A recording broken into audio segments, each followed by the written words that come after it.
c'est sur ces terrains, en fait je voulais dire sur ces lacs, c'est sur ce lac que les équipes féminines jouent leur championnat.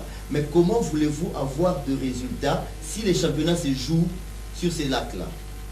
Imaginez ce qui se passe. Et là, nous sommes à plus ou moins 7 heures après la pluie. 7 heures après la pluie. Et imaginez lorsqu'il pleut pendant que le match se joue. Est-ce qu'on peut avoir de résultats avec ce genre de terrain? Vous êtes sur DMTV, bonjour ou bonsoir, nous sommes heureux de vous retrouver et de savoir que vous êtes nombreux en train de suivre votre chaîne YouTube DMTV. DMTV, bien sûr, qui revient avec vous encore sur des réflexions, sur des sujets d'actualité qui nous intéressent au plus haut point, nous, Congolais de la République démocratique du Congo. Alors aujourd'hui, nous voulons parler en tout cas de cette menace qui pèse toujours sur le stade des martyrs, menace de la FIFA et de la CAF pour la fermeture de ce stade qui ne répondrait pas en tout cas aux normes internationaux. Et cela a été annoncé par le président de la FECOFA depuis le mois de février. Constant Omari, devant la presse, annoncé qu'il disait exactement ceci: je vous informe que le stade des martyrs est sur la liste de 3 stades à fermer par la CAF. L'État n'a pas une grande vision pour le développement du football. L'ère du jeu n'est pas en bon état et ce tapis est devenu trop dur.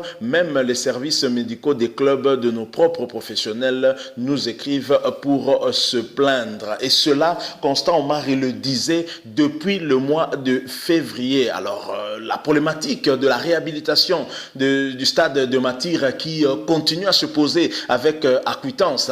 Et d'ailleurs, le gouvernement, sous le leadership du chef de l'État, Félix-Antoine Tshisekedi, a quand même pris cette question à bras-le-corps. Et cette question de la réhabilitation des stades de martyrs de la Pentecôte, dont les travaux avaient déjà aussi été débutés depuis le mois de mars dernier et qui était suspendu depuis plusieurs semaines, avait été évoqué également au cours de la 47e réunion du Conseil des ministres du gouvernement. C'était un certain vendredi 4 septembre et le gouvernement avait pris la résolution de réactiver ce dossier afin que le stade des martyrs réponde dans un délai raisonnable aux exigences de la Fédération internationale de football association. Voilà ce que disait exactement l'un extrait de ce compte rendu. En vue de se conformer à l'exigence de la FIFA, à l'initiative du président de la République, le Conseil des ministres a décidé de la réhabilitation du stade des martyrs de la Pentecôte pour répondre aux standards internationaux et d'éviter toute sanction à l'encontre de notre pays. Le Conseil des ministres a également décidé, à l'initiative du chef de l'État, de réactiver le dossier irrélatif qui est en souffrance aux fins de parachèvement dans un délai raisonnable des travaux de modernisation du stade des martyrs de la Pentecôte. Voilà ce que rapportait en tout cas le ministre de la Communication et Médias, Jolino Makelele. Donc là, c'était au mois de septembre lors du 47e réunion du Conseil des ministres. Alors bien sûr, cette réhabilitation va certainement reprendre d'ici quelques jours. On attendait que les matchs de la 4e et 3e et 4e journée des éliminatoires de la Coupe d'Afrique des Nations CAN Total Cameroun 2022 puisse se jouer. Vous le savez, la République démocratique du Congo a reçu l'Angola ici le 14 novembre et match perdu match nul. La République démocratique du Congo s'est séparée 2-2 avec l'Angola, 0 but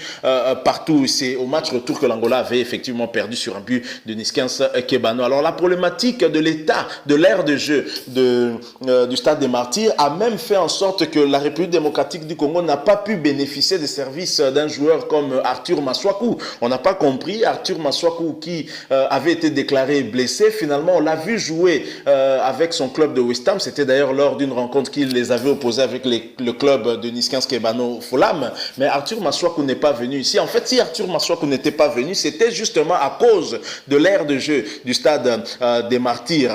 Et Arthur Maswaku qui avait quand même une certaine blessure blessure aussi un peu superficielle et le staff médical de son club craignait que sur cette pelouse synthétique qui pose déjà problème, que la blessure ne puisse s'aggraver. Voilà pourquoi ce dernier n'a pas pu effectuer le déplacement ici. Alors, la fermeture du stade des Martyrs pour cause de réhabilitation, pour travaux, va poser effectivement aussi le problème ou le problème de la suite des compétitions de la Linafoot ou d'autres compétitions encore qui doivent continuer à se jouer pendant tout le temps où on va réhabiliter le stade des Martyrs. On sait que le stade du 20 mai Tata Raphaël aujourd'hui devrait en principe abriter ces rencontres, mais seul le stade Tata Raphaël ne peut pas abriter toutes les rencontres. Et d'ailleurs, la dégradation aussi de l'état de l'aire de jeu du stade des Martyrs est due aussi au fait que ce stade reçoit beaucoup plus de matchs qu'il ne devrait recevoir. Et tout cela pourquoi? Parce que il y a d'autres qui peuvent servir justement à ces compétitions-là, mais que l'on a laissé dans un état piteux, un état de dégradation très très avancé. C'est le cas du stade Cardinal Maloula, ex-24 novembre, ex-Reine Astrid, hein, et c'est le tout premier stade de Kinshasa, vous imaginez, et c'est le tout premier stade de Kinshasa. Ce stade Cardinal Maloula aujourd'hui, ex 24 novembre. Hein, 24 novembre, vous savez, c'est une date importante, surtout pour la Deuxième République, hein, sous l'ère Mobutu, parce que c'est la date où le maréchal Mobutu avait pris le pouvoir de force. Hein, il avait fait un coup d'État, c'était en 1965. Alors le stade Cardinal Maloula, qui est situé dans la commune de Kinshasa, au croisement des avenues Kabambare et Kasavubu, ce stade est le plus ancien stade de Kinshasa, en République démocratique du Congo. C'est un stade qui a été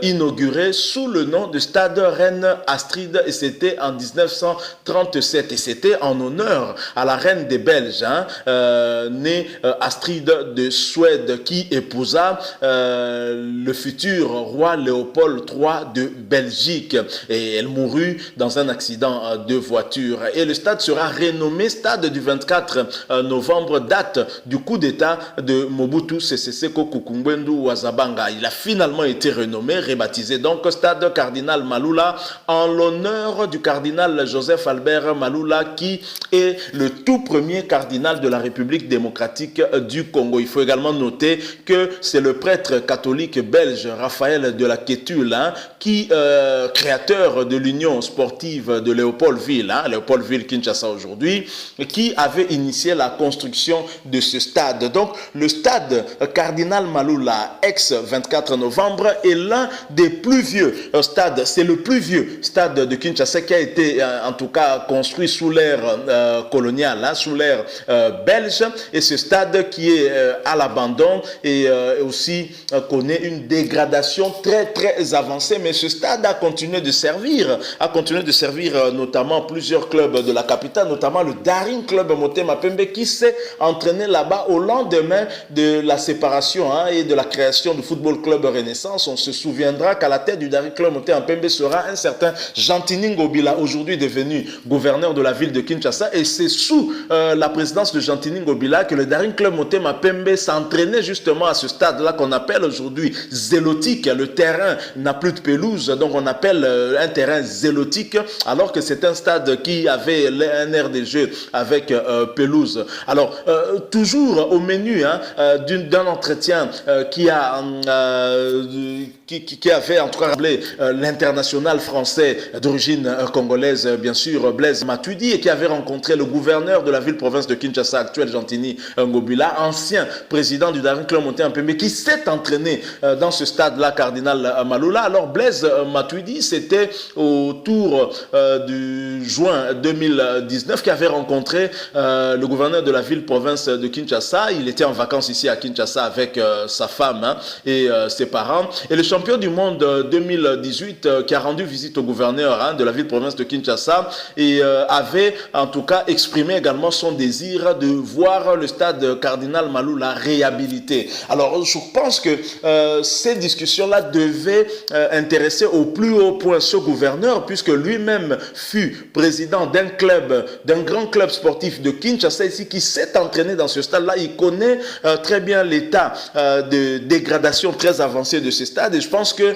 ce n'est pas à un particulier de venir réhabiliter un stade, mais je pense qu'un particulier peut peut-être donner un coup de pouce, mais l'État doit nécessairement prendre ce problème à bras le corps et essayer effectivement de réhabiliter ce stade. Ce sera salutaire pour la population de Kinshasa et pour tous les sportifs de Kinshasa. Je vous assure que ce stade est dans un état de délabrement très avancé. Moi, j'estime même qu'il faudrait peut-être penser plutôt à la reconstruction plutôt que parler réhabilitation. Un stade qui a été construit depuis 1937, vous imaginez. C'est donc un stade qui existe une année après le dernier club monté en PMB, 2 ans après l'ASV Club, 2 ans avant l'avènement même du tout-puissant Mazembe. Je crois que c'est un stade qui mérite d'être reconstruit carrément. Alors en République démocratique du Congo, seul le stade du tout-puissant en Mazembe, équipe chère au chairman Moïse Katumbi Tchapoué, répond aux normes de la FIFA, et il faudrait nécessairement que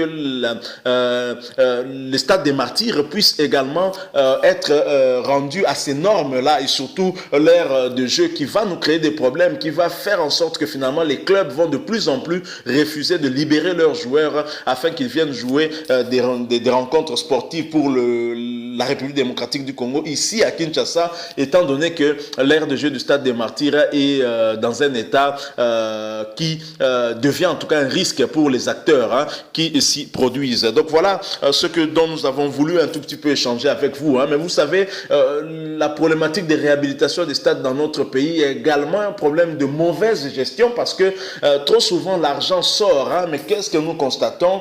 Ceux qui ont la charge de gérer cette réhabilitation nous mettent tout simplement des peintures, réhabilitent un tout petit peu les vestiaires, mettent quelques chaises par-ci, réhabilitent peut-être le marquoir, mais en réalité, le gros du travail qui doit être fait pour rendre le stade aux normes exigées par la FIFA et la CAF n'est pas fait, et la menace ressurgit encore, et c'est triste. Il y a également un problème de management, un problème de mauvaise gestion, et qui doit aussi être soulevé et souligné. Je pense que la justice devrait aussi jeter un coup d'œil sur ce genre de situation pour décourager tous ceux-là qui viennent pour détourner l'argent destiné justement à ce genre de travaux de réhabilitation des infrastructures en général, et en particulier des infrastructures sportives. Nous sommes arrivés à la fin. Merci beaucoup à vous. Nous espérons que ce sujet aura attiré votre attention. Si vous avez aimé, laissez-nous un like. Si vous avez une opinion, un point de vue à exprimer, en tout cas,